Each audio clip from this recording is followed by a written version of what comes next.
নমস্কাৰ।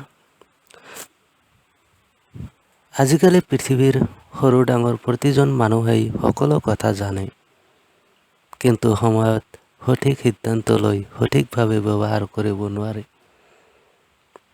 তথাপি কেইটামান কথা ক'বলৈ ওলাইছোঁ। মৰমৰ ছাত্ৰ ছাত্ৰীসকল, তোমালোকে ভালদৰে মনত ৰাখিবা।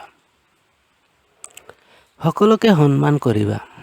মা দেউতা, শিক্ষাগুৰুৰ পৰা আৰম্ভ কৰি অচিনাকি মানুহকো সন্মান কৰিবা। যিজনে তোমাক সাহায্য কৰিছে বা কৰিব, তেওঁক পাহৰি নাযাবা। স্কুলত, শ্ৰেণীকোঠাত তোমালোকে সকলোৱে হয়তো ফাৰ্ষ্ট, ছেকেণ্ড বা থাৰ্ড হ'ব নোৱাৰিবা, কিন্তু প্ৰতিজনে একোজন ভাল মানুহ হ'ব পাৰিবা। সেয়ে এজন ভাল মানুহ হ'বলৈ শিকা। এজন বেয়া ছাত্ৰই ভাল শিক্ষকৰ পৰা যি শিকিব পাৰে, তাতকৈ ভাল ছাত্ৰ এজনে বেয়া শিক্ষকৰ পৰা বেছি শিকিব পাৰে। নিজে কিবা শিকাৰ মন মানসিকতা গঢ়ি তোলা।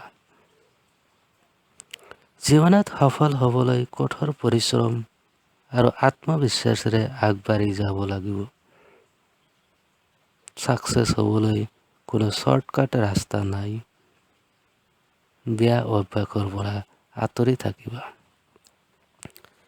মৰমৰ ছাত্ৰ ছাত্ৰীসকল, তোমালোকে জীৱনত যি মন যায় হোৱা, কিন্তু প্ৰথমে এজন ভাল মানুহ হ'বলৈ শিকা।